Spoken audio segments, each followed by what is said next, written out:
Labs rīts visiem, tehnoloģiju rītā, produktu rītā varētu labāk teikt varbūt šodienai. Un patiešām turpinām par produktu tēmu, par produktu domāšanu. Un arī es jums pastāstīšu dažas lietas, kas jums var būt noderīgas, runājot par šo lielo tematu. Un sākumā, varbūt es sākšu ar tādu visiem zināmu apgalvojumu. Mūsdienās pasaule ļoti strauji mainās. Mūsdienās ir nepārtrauktas izmaiņas, un izmaiņu ātrums arvien pieaug. Un ar vienu no jauna mēs saskaramies ar nezināmo, neparedzamo, un it sevišķi tagad jau pēdējos 10 gadu līdz ar tehnoloģiju ienākšanu pilnīgi visās dzīves sfērās šis izmaiņu temps ir audzis ļoti ātri.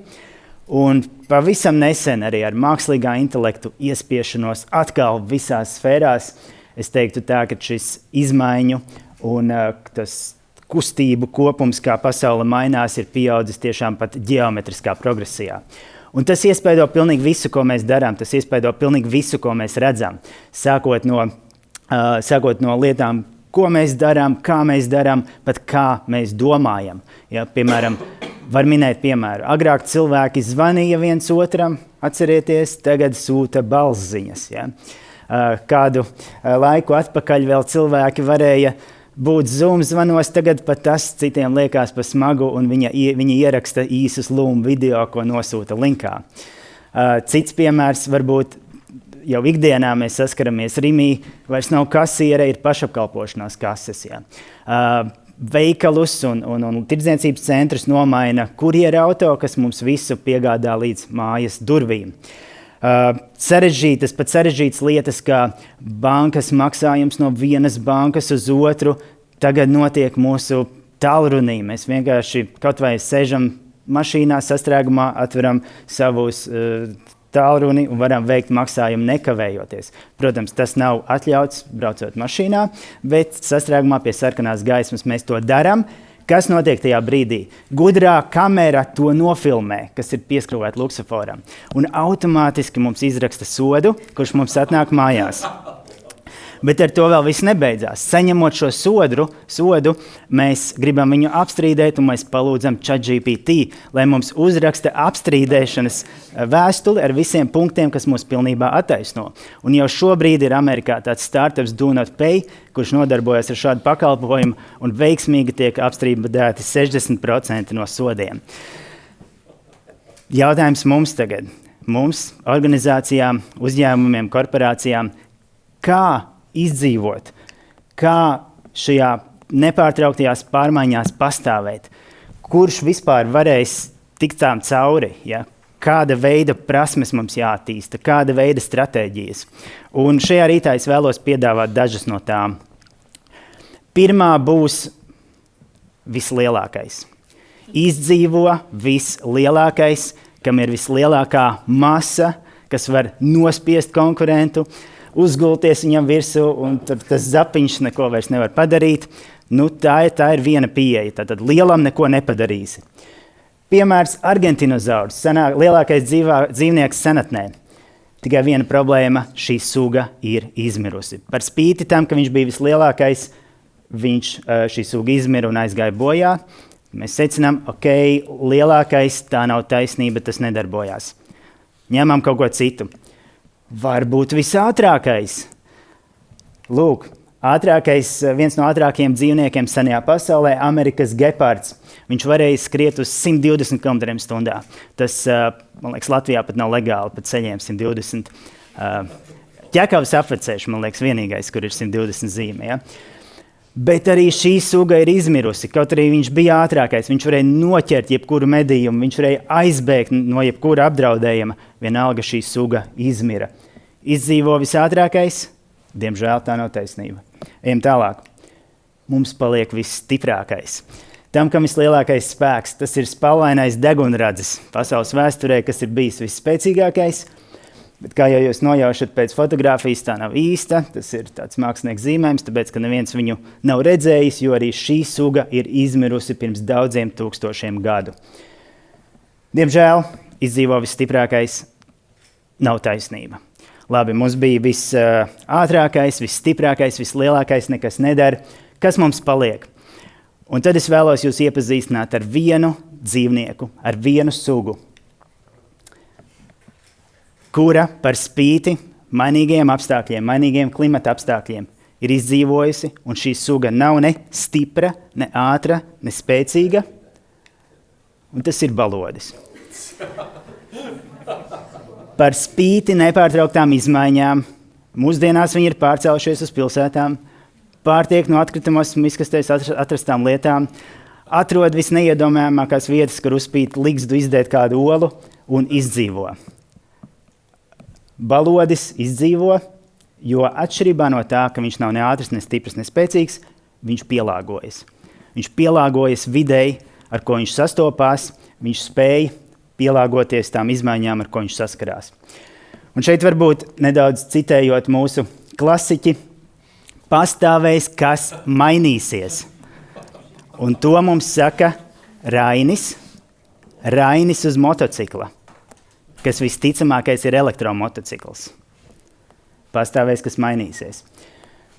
No tā mēs varam secināt, ka, lai izdzīvotu mums, uzņēmumiem, organizācijām, korporācijām, mums ir jāmainās, ir pēdiņās jādara izmaiņas, ir jābūt visu laiku kādiem izmaiņu procesiem, ir jāstrādā ar izmaiņām. Taču ir viens bet par izmaiņām. Ja mēs, piemēram, braucam ar lidmašīnu, mēs vadām lidmašīnu, un viņa brauc pretīm, ir iebraukusi tādā kā klinšu slazdā, kur ir pilns ar klintīm un var ieskriet tā lidmašīna iekšā, mēs saprotam, ka kaut kas ir jāmaina. Mēs ķeramies klāt stūrei, kas ir tā kā šī pults, un mēs viņu kratam pa labi, pa kreisi, vai ar to ir līdzēts. Visticamākais nav, mēs neieskriesim šajā klintī, ieskriesim citā klintī. Un tā ir problēma ar izmaiņām. Izmaiņas, kas nedod risinājumu vai rada jaunas problēmas, neved pie laba rezultāta vēl. Un ir neskaitāmas organizācijas, kas saklausās šādas prezentācijas un vēl labākas un domā, nē, mums arī jāmainās, iepirksim jaunas iekārtas, pāriesim uz jaunām platformām, sāksim apmācīt mūsu darbiniekus, lai viņi tā kā gudri pielāgojās šīm situācijām. Rezultāta nav, jo tas virziens, kurā šī stūra tiek pakratīta, ja, viņš nav noteikts, viņš nav definēts, viņš nav pareizs. Tāpēc izmaiņas pašas par sevi kā tādas vēl nenozīmē, ka tās ir labas izmaiņas. Un tad mēs varētu jautāt, kādas tad izmaiņas ir labas izmaiņas? Kāda pielāgošanās ir laba pielāgošanās? Kam tad pielāgoties? Kas ir tas, kam ir jāpielāgojās? Ja? Un tā atbilde ir pielāgošanās realitātei, īstenībai, patiesībai, tas, kas ir. Nevis tas, ko mēs domājam, kas ir īsts, kas ir reāls, ko mēs kaut kur izlasām vai mums ienāk prātā, bet tā īstenība, tā patiesība, ar ko tiešām mēs saskaramies apkārtnē. Tas ir tas, kam ir jāpielāgojās. Un šeit arī sākās neliela problēma, ko es atklāšu mazliet vairāk, bet pirms tam jums vēlos parādīt vēl dažas izmirušas sugas. Mēs padās skatījāmies par dinozauriem un gepardiem, vēl dažas izmirušas sugas, bet šoreiz produktu sugas. Kodak. Kurš ir turējis rokā Kodak? 3 cilvēki. Nē, 30. Paldies. Kodak. Es domāju, mūsdienās diezgan grūti nopirkt ir Kodak, varbūt kaut kādā antikvariātā. Kodak tirgoja filmas aparātus ļoti veiksmīgi, tur 100 plus vai tur apmēram gadus. Viss ļoti labi veicās. Bet nāca digitālā fotografija, un viņi nespēja pielāgoties. Un tagad klausieties visparadoxālo. Kodak bija viena no pionieru organizācijām vai uzņēmumiem, kas izdomāja digitālo fotografiju. Šīs tehnoloģijas izdomāja Kodak. Bet ko viņi domāja? Ja mēs ieviesīsim digitālo, cilvēki pārtrauks pirkt mūsu filmas, un mēs bankrotēsim. Tāpēc viņi baidījās kanibalizēt savu produktu un neko nedarīja.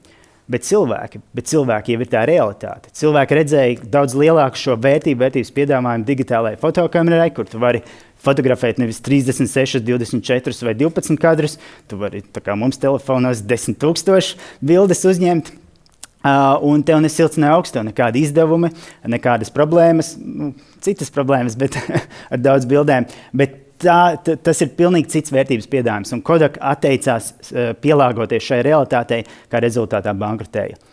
Cita izmirusi produktu suga – BlackBerry. Kuram ir bijis BlackBerry? Jā. Arī BlackBerry līdzīgi viņi nenovērtēja to, ka realitāte mainās. Viņi teica, nē, cilvēkam pogas precīzāk ir spiest nekā uz ekrāna burtiņus un cipariņus. Jā. Viņi teica, mēs paliksim pie tā. Viņi nenovērtēja arī to, ka aplikāciju vide, visas iespējas, ko aplikācijas piedāvā, ir pietiekami spēcīga, un viņi ir ārā no tirgus, ārā no biznesa. Cits produkts, Amazon Dash. Kurš ir par tādu dzirdējis? Vēl mazāk. Jā. Viņš arī ir miris, tāpēc jūs neesat par viņu dzirdējuši. Tas bija produkts, kur tu vari nopirkt nelielu šādu pogu, pielīmēt pie leduskapja ar kādu produktu nosaukumu, un tad, kad tev beidzās tā ir vejas pulveris, viskas kaķu barība vai džiletes skuvekļi, tu nospied, un tev uzreiz no Amazon atved šo produktu uz mājām. Kā interesanta ideja. Bet cilvēkiem tas nepatika. Viņi teica, mēs vēlamies paši izdarīt pasūtījumu, izvēlēties skaitu, cik daudz, kā varbūt pielāgot īpašās garšas kaķu barībai.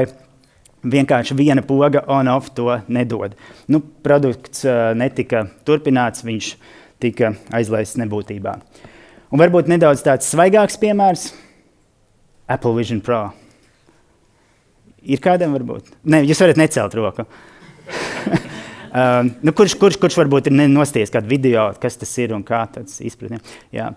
Tad vērtības piedāvājums bija tāds, ka tu vari nopirkt brilles virtuālas realitātes, un tev vairs nav jāskatās tādā mazā mobilo telefona ekrānā, jāiet pa ielu un tur kaut kur tā, bet tu vari redzēt visu laiku lielu monitoru sev priekšā, varbūt pat 2, 4, 10 superproduktīvi, un vienlaicīgi staigāt pa ielu, jo šīs brilles filmē to, kas notiek ārā un projekcē to vienā monitorā vai kādā citā. Tu vari staigāt pa ielu, braukt tramvajā, doties uz tirgu, nopirkt zivis, un visu laiku tev šīs brilles ir uz acīm. Un cilvēki prasīja, bet kāda problēma tas risina īsti? Un atbildes nebija, it sevišķi par $3,500. Arī šis produkts, lai arī, es nezinu, vai viņš ir Apple mājaslapā šobrīd vai nav, bet viņš, Apple investori viņi neuzskata par īpaši veiksmīgu produktu, un vismaz šādā izpausmē viņam šobrīd vieta patērētāja ikdienā nav. Kādēļ rodās šādi produkti? Un šie jau nav vienīgie. Lielākoties ir par produktiem, kas aiziet nebūtībā, mēs nekad neuzzinām. Viņi līdz mums nenonāk. Viņi paliek kā bankrotējuši uzņēmumi, par kuriem neviens nekur neuzzina. Varbūt arī lielajiem uzņēmumiem palaižot šādus produktus ir zināmā mērā kauns par tiem pēc tam stāstīt, un ir cirreiz diezgan jāparokās, lai tāds redzētu. Bet tādi produkti nav brīnums, ir sevišķi tie, kas no mums strādā kādu produktu attīstībā vai izstrādē. Mēs redzam, ka ļoti bieži produkti nesanāk. Viņiem kaut kādā veidā šīs darbības, kas ir plānotas, ko šīs produkts veiks vai uzdevums, viņš nedarbojās, kā mēs esam gribējuši. Un dažas lietas, kāpēc tā notiek. Lieta numur 1 ir tas, ka izstrādājot produktus, mēs vadāmies pēc pašu pieņēmumiem un izpratnes. Mēs domājam, ja man kaut ko vajag, tad visiem tas ir vajadzīgs. Ja man ir šī problēma, noteikti miljoniem cilvēku ir šī problēma. Un tad mēs dibinām startupu vai uzspiežam savu redzējumu citiem un tad taisam šo produktu. Tikpat liels slasts ir eksperti. Mēs domājam, labi, vienmēr ir kāds gudrāks par maniem, pajautāšu ekspertiem, ko tad cilvēki mūsdienās pirktu vai ko lietotu, kādu aplikāciju viņiem vajag. Un tad mēs tur nolīkstam ekspertus, viņi mums iesaka, taisiet tādu produktu, tad mēs paklausam ekspertu viedoklim, un arī produkts nav sekmīgs. Vēl viena lieta, ko es varētu šeit pieminēt, ko es esmu nesenāk redzējis, tas ir mākslīgais intelekts, kur cilvēki, protams, mēs visu kaut ko prasam mākslīgiem intelektam, bet viņi piemēram uzprast, kādu produktu šobrīd cilvēki pirktu, kas ir vajadzīgs, ja? Kas cilvēkiem ir problēmas. Un mākslīgais intelekts tev piedāvās ļoti daudz atbildes. Viņam vienmēr ir ko teikt, jūs to zināt. Viņš piedāvās ļoti daudz atbildes, un tad cilvēki akli tam seko, it kā tā būtu patiesība. Mākslīgais intelekts spēja retrospektīvi analizēt lietas, bet viņš nezina, kā pasaule attīstīsies. Viņam ir savas versijas, kādas 1000 scenāriju, bet tieši kā notiks, to viņš nezina. Un tad, kad mēs nomainām darbību, kur mēs varētu tiešām pajautāt cilvēkiem, ar ko viņi saskarās, ko viņi dara, kādas ir viņu lietotāju darbi, sāpes ieguvumi, kā tā ikdiena ir, tiešām vērot un iegūt tiešām faktus par šo lietotāju uzvedību. Tā vietā vai nu mēs akli ticam savām idejām, jautājam ekspertiem vai jautājam mākslīgajam intelektam. Mākslīgais intelekts ir labs, ar to var daudz ko labu darīt, uzzināt, bet nevar aizstāt ar faktiem, kas nāk no patērētājiem cilvēkiem, no tiem, kas lietos produktu. Nākamais ir tas, ka mēs nespējam nolasīt šo realitāti. Jā, es iepriekš minēju, mēs nesakojam savām domām par realitāti, bet mums ir jāsaprot, kas ir īstā realitāte, mēs nespējam to nolasīt, kas ir vajadzīgs, kas ir šī klienta vajadzība. Tāpatās arī viens no iemesliem ir nespēja reaģēt uz straujām klientu uzvedības izmaiņām. Tas ir tad, kad, piemēram, par šo Kodak, ja, kad Kodak viņi redz, kad cilvēks sāk lietot digitālās lietas, viņi domā, iepauzēsim, pagaidām, ietaupīsim naudu, lai var ražot vairāk filmas, piemēram. Jā, tas tāds ego jautājums, mēs prioritizējam savu vīziju par realitātei, mēs sakam, mēs zinām, kā labāk, es tur vienreiz redzēju, es tur izlasīju grāmatā, es vēl kaut kur, un tad savu vīziju mēs pušojam visam virsū. Rezultāts – produkti top, bet viņi tiek būvēti par lielu, jo mēs visu gribam iebāzt viņos iekšā. Līdz ar to viņi kļūst par dārgu, izstrāde prasa pārāk ilgu laiku, un viņi nonāk līdz klientam par vēlu. Un kā jau Lita minēja, tad, kad viņi nonāk līdz klientam, klients skatās, man tas vairāk nav vajadzīgs. Kas ir risinājums? Produktu vadība. Produktu vadība ir risinājums uz visiem šiem jautājumiem. Produktu vadības mērķi ir 2. Mērķis numur 1 – apmierināt lietotāju vajadzības. Lietotājiem ir vajadzība, viņi dara kaut kādu darbu, kurā viņam vajadzīgs kāds produkts, lai viņi to īstenot. Pieņemsim tur urmašīna, klientam vajag pielikt gleznu pie sienas, mēs apmierinām to vajadzību un iedodam viņam urmašīnu, piemēram. Un otrs sasniegt biznesa mērķus, jo mēs produktus jau netaisam tāpat vien, mēs taisam viņus, lai viņi arī kalpotu ne tikai klientam, bet arī tai otrā pusē organizācijai, uzņēmumam, lai būtu apgrozījums, lai tiktu sasniegti biznesa mērķi. Un kas ir svarīgi varbūt šeit saprast, ka lietotāju vajadzības, ja netiek apmierināts, ja netiek izpildīts šis pirmais mērķis, tad biznesa mērķi arī netiek sasniegti. Ja. Ja mēs nevaram uztaisīt fotoaparātu, ko cilvēki grib lietot, tad mums nav nekāds apgrozījums, nevienu aparātu nenopērk, uzņēmums ir jāsašaurina, jāsamazina, beigās arī jāizver ciet. Tāpēc lietotāju vajadzību apmierināšana, tas, kas ir vajadzīgs tieši lietotājiem, cilvēkam, patērētājam, tas ir prioritārs, lai varētu piepildīt biznesa mērķus. Nākamā lieta – produktu vadības centrā nav produkts. Un tas ir tāds arī, man liekas, viens no slazdiem. Mēs runājam par produktiem, produkti. Centrā nav produkts, centrā ir klients, lietotājs, patērētājs, vienā vārdā cilvēks. Tas ir primārs, nevis pats produkts. Produkts var mainīties. Jā. Tā viena vajadzība, kas ir cilvēkam, lai viņu apmierinātu, lai viņu varētu piepildīt, tas produkts var attīstīties, mainīties. Jā. Tā kā daudzos piemēros, piemēram, ja klientam ir vajadzība dzirdēt labu, svaigu mūziku, tad 80. gados tās bija kasetes, pēc tam kompaktdiski, tagad Spotify produkts mainās, jā. Bet cilvēks ar viņa vajadzību tur ir. Vajadzības arī attīstās, tā ir tā realitāte, kur vajag vienmēr skenēt un sekot līdzi. Un vispārējais, ko mēs būvējam produktā, tehnoloģijas, kods, vispārējais ir sekundārs un kalpo tam, viņš atbalsta to. Un tagad parādīšu nelielu vienu no produktu vadības frameworkiem, kurš paskaidro šo lietu vai ieliek šo lietu pa plauktiņiem. Jā, tad pirmajā vietā ir klients, pirmajā vietā ir cilvēks un viņa pieredze. Tas ir viss, ko mēs piedzīvojam, lietojot kādu produktu, ko mēs saskaramies ar šo produktu. Pēc tam seko risinājums. Tas ir risinājums, kurš atbalsta to, funkcionalitāte, un trešais pašā apakšā tad ir tehniskās spējas, kas to nodrošina. Tur datubāzes, arhitektūra, API, vispārējais. Un prioritāte sākas ar lietotāju pieredzi, tad risinājums un tad tehniskās spējas.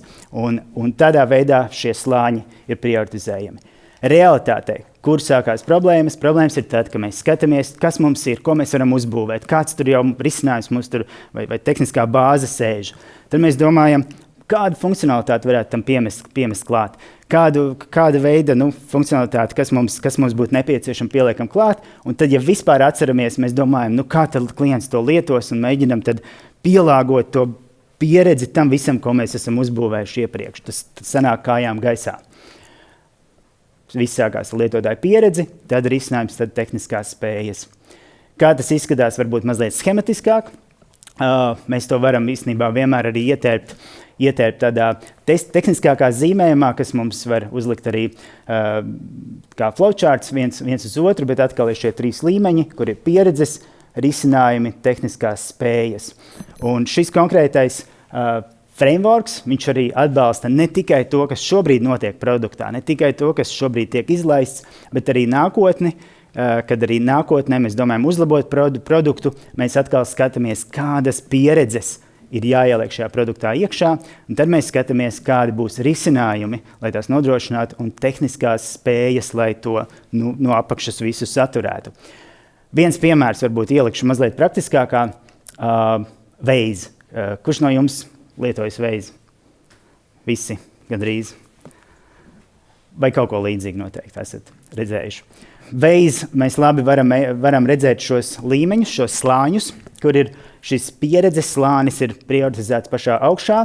Mēs gribam iegūt pieredzi, ātrāk nokļūt līdz gala mērķim un zināt, cik ir atlikušais laiks. Līdz ar to, piemēram, mēs sēžam, brokastojam mājās, dzeram kafiju, apskatāmies, cik šodien man būs līdz darbam. Skatāmies, tur tikai 40 minūtes, tad es vēl 15 minūtes varu dzert savu kafiju. Mēs ielicam mašīnā, sākam braukt. Nākamā pieredze ir tas, ka cilvēki var ziņot par auto avārijām vai par kaut ko citu, kas šo ceļu pagarina. Mēs iekāpjam mašīnā, sākam braukt, tās 40 minūtes uzkāp līdz 1:40 pa ceļam. Bet mēs to zinām, mēs skatāmies, ok, labi, darbā nebūšu tik ātri, kā plānoju, bet man tur viena audio grāmata jāpabeidz klausīties, uzlikšu paklausīties. Un visbeidzot pieredzes līmenis, piemēram, izvairīties no policijas. Ja? Tas arī ir klientu vērtība, patērētāja vērtība. Kā tas viss izskatās šajā frameworkā? Un šeit es vienkāršoju, lai ir tiešām ilustratīvs piemērs, bet tas sākās ar pieredzi, kā jūs minēju, nokļūt ātrāk galamērķī, izvairoties no sastārākumiem. Lai to nodrošinātu, ir funkcionalitāte, reāla laika maršrutēšanas rīks ar ierašanās laiku aprēķinu, ETA, kas ņem vērā satiksmes noslodzi, un vēl arī cits risinājums ir negadījuma ziņošanas saskārne. Savukārt, pašā apakšā šīs tehniskās spējas vai capabilities angliski, mums ir platforma reāla laika datu uztveršanai un apstrādai un GPS kartēšanas zinējs. Tādā pat veidā mēs arī plānojam nākošās produkta uzlabošanas fāzes. Tās atkal sākās ar pieredzēm, piemēram, jauna pieredze, ko produktā ielikt iekšā būtu izvairīties no ātruma sodiem, un tad, attiecīgi, mēs skatāmies, kādi ir risinājumi un kādas tehniskās spējas tam ir apakšā. Bet tagad jautājums, ja tiešām mēs prioritizējam šīs pieredzes, un mēs sakam, tur klients pirmajā vietā, un tur pieredzes un tā, liels ir jautājums, kā tad saprast šīs pieredzes, piemēram, kā veizam saprast, kad ir pieredze redzēt šo paredzamo laiku līdz galamērķim, ir tiešām tik svarīga pieredze, dēļ kuras cilvēks sāks lietot šo produktu un iemīlēs un pat būs gatavs, varbūt neveiz gadījumā, jo viņš ir bezmaksas, bet principā par produktiem arī maksāt. Ja? Kā šo pieredzi uzzināt, ko mēs gribam ielikt produktā? Kādā veidā mēs viņu varam uzzināt? Un viens, man liekas, loģiski atbildi šo jautājumu ir, pajautāt klientam, uzprasīt, izstāsti, kādu produktu tu gribi redzēt, mēs uztaisīsim precīzi, tā kā tu saki. Bet tur ir dažas problēmas ar šo jautājumu. Ja jūs esat kādreiz jautājuši tādu lietu klientam, viņi rausta plecus, viņi saka, nezinu, tur kaut ko uztaisīt, parādi, tad pateikšu, es tā nevaru pateikt. Un tā lieta ir par to, ka klienti nav risinājuma eksperti. Klienti nav risinājuma eksperti, bet viņi ir problēma eksperti. Bet viņi nekad nevarēs mums, kā produktu vadītājiem, ielikt rokās risinājumu, kas mums ir jāuzbūvē. Labi, ja runājam par mašīnām, ja runājam par Fordiem, tad Fords, Henrijs Fords teica, ja es būtu jautājis klientam, ko viņi vēlās, viņi teiktu ātrāku zirgu. Ja? Un tur ir tā lieta, ka mums kā produktu vadītājiem ir ne tikai jāpajautā, ko jūs vēlaties, mums ir īstenībā jājautā par problēmām. Kādas problēmas jūs pieredzat lietojot esošo risinājumu. Man tas zirgs ātri nokūst, aizmugurē tur citreiz visādas smakas, es nezinu, no zirga, tad atkal nevar noparkot, jo tur nevienmēr ir tur vieta, kur nolikt, tad viņš tur ir jāmazgā, tad viņš ir jābaro, man jāņem līdzi, tur ir auzas piekabē līdzi, tajos ratos, vai jāmeklē, kur nopirkt, baigi sarežģīti. Risinājums, benzīns līdzi, var uzpildīt tankā, viss tur ir ātri, tīri, jumts virs galvas. Tas ir risinājums. Tā ir tā problēma, ka klienti nezina, ko viņi grib. Cilvēki nezina, ko viņi grib. Tas nav jaunums, protams, bet ar to mēs ļoti labi saskaramies produktu vadībā. Cits piemērs no Steve's Jobsa. Viņš teica tādu spārnotu frāzi: kaķi nezina, ka tiem garšo kaķu barība, pirms tie to ir redzējuši. Ja? Tas, ko es teicu, ka klients saka, kaut ko uztaisi, parādi, tad es pateikšu, vai man to vajag vai nevajag. Ja? Tāpēc produktu vadībā daudz, kas ir, runājam par prototipiem, runājam par dažāda veida šo vērtības piedāvājumu, validāciju, testēšanu, eksperimentiem. Ja? Jo mēs nebūvējam produktu, pirms nezinām, ka tas ir tas, ko vajag. Bet, redzam, piemērā, klients savukārt, kamēr tu viņam kaut ko neparādi no produkta, viņš tikai raustīs plecus un nezinās, kas tas īsti ir, ko tu viņam stāsti. Līdzīgi arī ar mums, pirms Steve's Jobs neparādīja cilvēkiem iPhone, viņiem jau viņš nebija vajadzīgs. Ja? Kopš tā mirkļa neviens nevar dzīvot bez, tāpat kaķiem ar kaķu barību. Un kā tad, atkal jautājums, uz ko es varbūt līdz galam vēl neatbildēju, bet noslēgumā atbildēšu, kā tad šīs pieredzes uzzināt, kā tad īsti saprast, ko vēlās klients. Un produktu vadībā ir atbilde daudzās produktu vadības praksēs, tehnikās, metodoloģijās, pieejās, caur ko mēs iekāpjam klienta kurpēs, lai paskatītos uz pasauli ar klienta acīm, piedzīvotu, ko piedzīvo klients, saprastu, kādus uzdevumus klients dara, kādus sāpes viņš piedzīvo, kādas problēmas viņam ir vai kādus ieguvumus viņš grib sasniegt. Un ir vairākas tehnikas, kā to izdarīt. Un šodien noslēgumā es parādīšu vienu tehniku, es domāju, tādu ļoti zināmu, vienkāršu, bet pat ja jūs esat redzējuši, es jums viņu iziešu viņai ātri cauri. Un tas ir vērtības piedāvājuma kanvas. Kurš no jums ir redzējis šo? Kurš no jums ir lietojis? Kurš pagājušajā mēnesī lietoja? Jā, vērtības piedāvājuma kanva, Value Proposition Canvas. Ļoti labs sākuma punkts produktu vadībā, produktu radīšanā. Un kanvas ir sadalīts divās daļās. Labā puse, kur ir klienta profils, kreisā puse, kur ir vērtības kārtība, vērtības piedāvājuma karte. Tas viss sākās vispirms saprotot, kas ir mūsu klients, customer segment.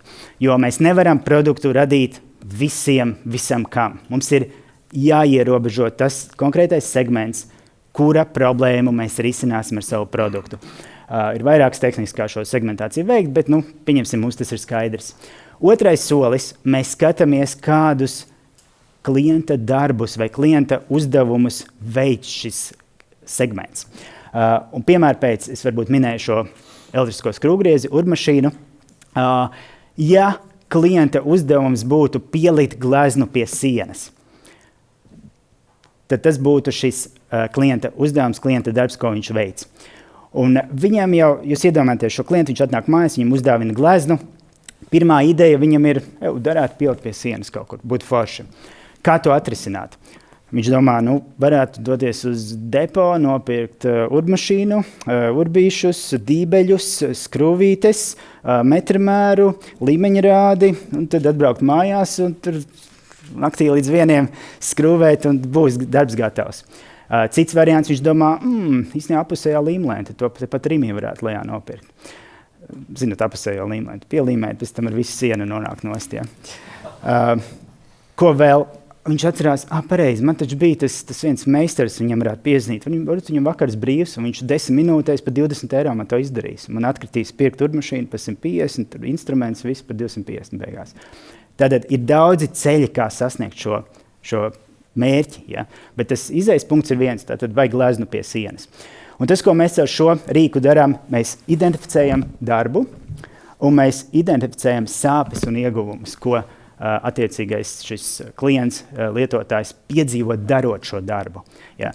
Piemēram, sāpes šajā gadījumā būtu neziņa, vai tur var vispār ieurbt tajā sienā, šķība pielikta glezna, vai vispār nezinu, no kur gala sākt ķerties klāt, vai citas lietas, ko viņš piedzīvo kā negatīvu pieredzi vai riskus, kādas viņam problēmas gadās.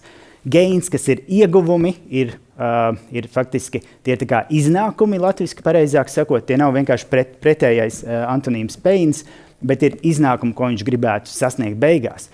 Un, piemēram, beigās viņam būtu, piemēram, glezna ne tikai vienkārši pielikt pie sienas, piemēram, tur šeit vai tur, bet ideāli iedarās interjerā. Tas kaut kas, ko viņš būtu ļoti priecīgs sasniegt.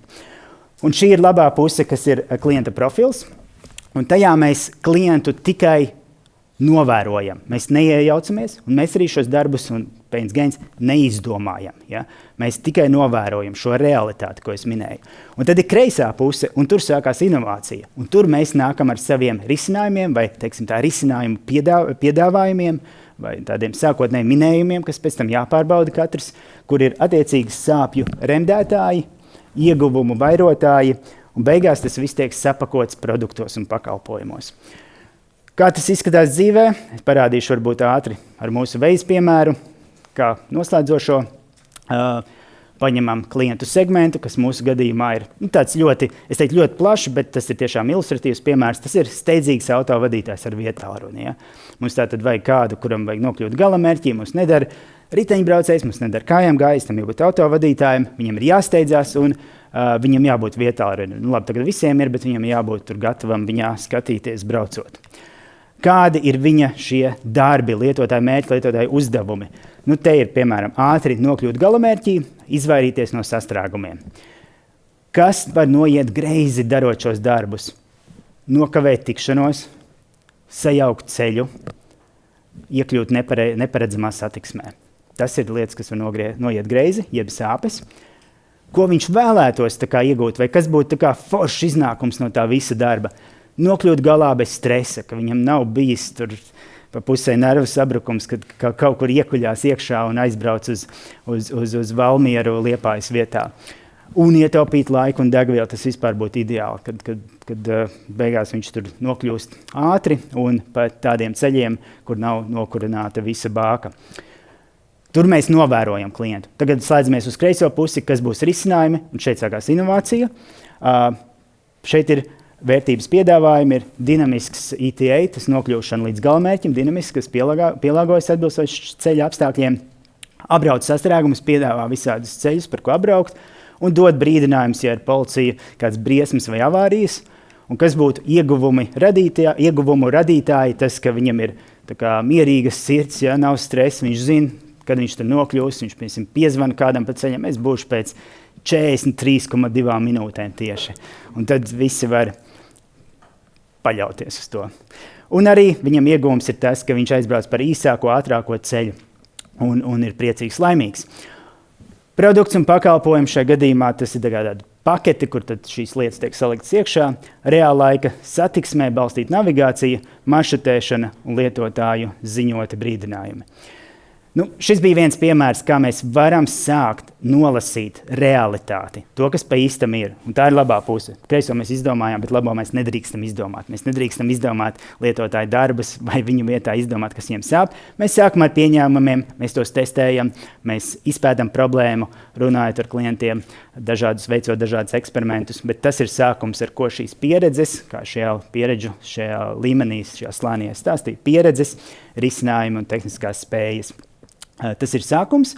Ja pieredzes būs labas, ko cilvēki lietos, ja, tad viņiem patiks tas, viņi iemīlēs mūsu produktu, viņi to lietos. Ja. Ja būs pieredzes labas, tad būs produkts labs, ja būs produkts labs, tad viņi lietos, un arī organizācijas mērķi un uzdevumi tiks sasniegti, jo cilvēki lietos mūsu produktu.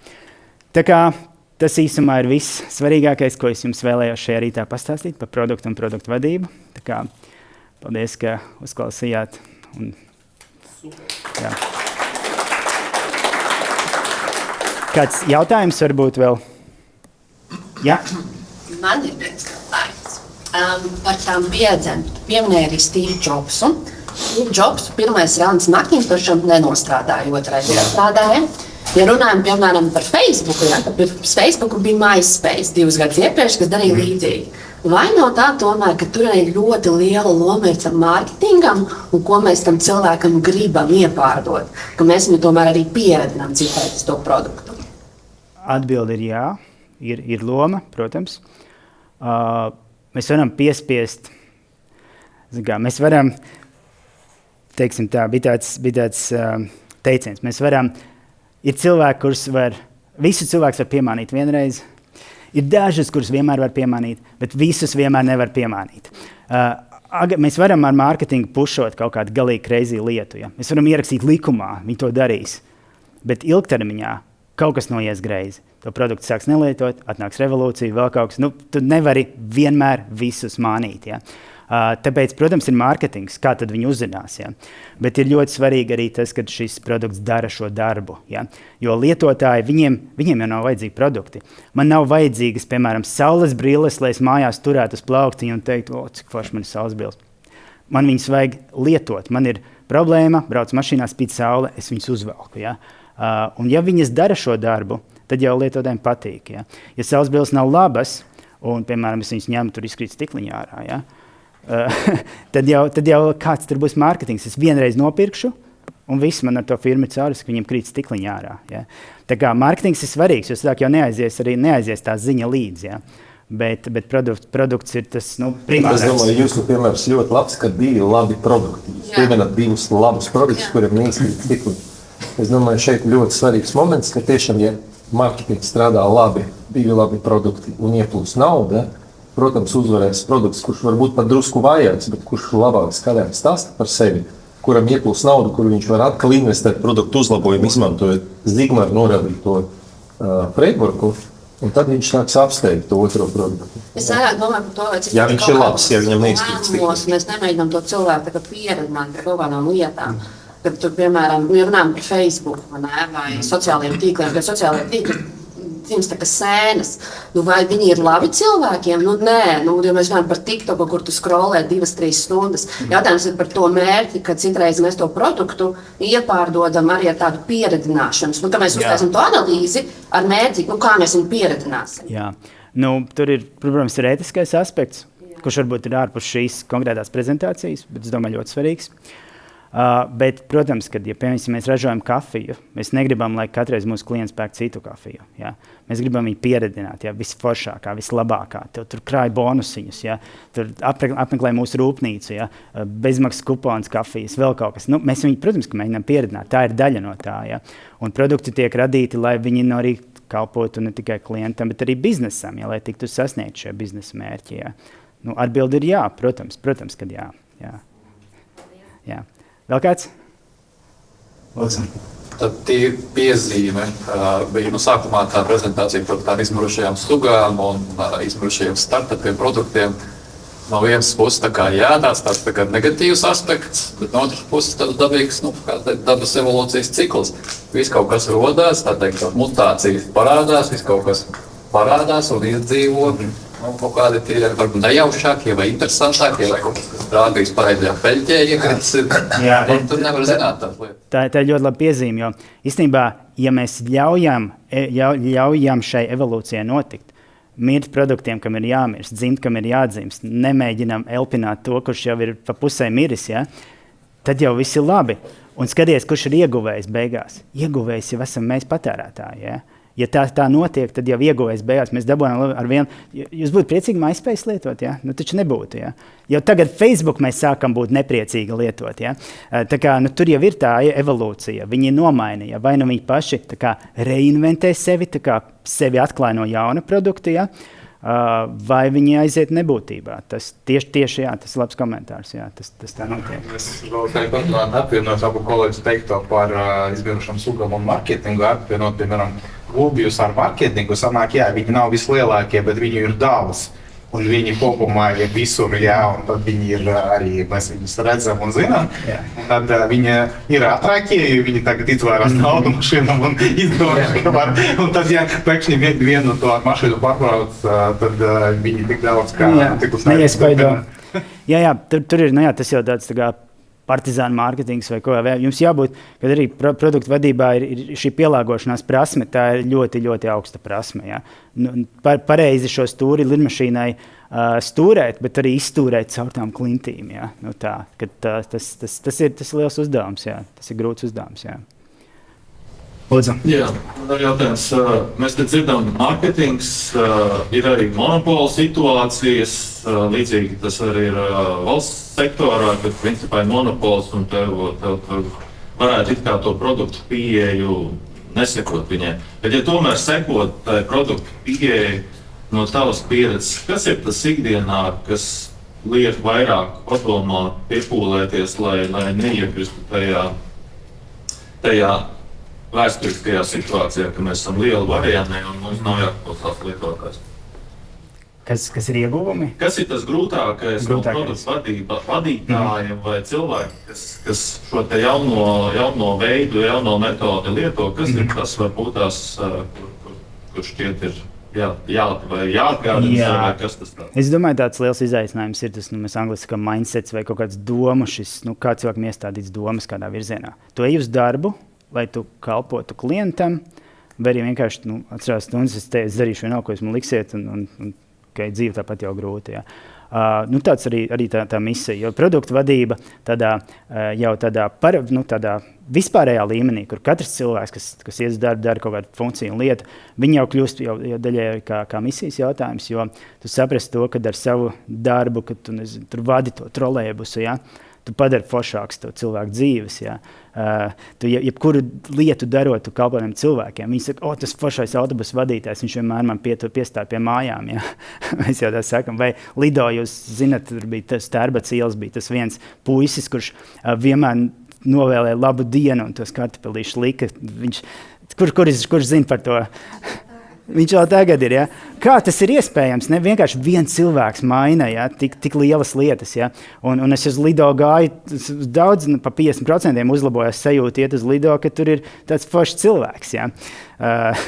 Jo viņš kalpo mani. Ja? Viņš izlīdīs no ādas ārā, lai es aizietu no turienes prom daudz priecīgāks nekā atnācis. Ja? Tas ir kaut kādā veidā tas mindsets, ja?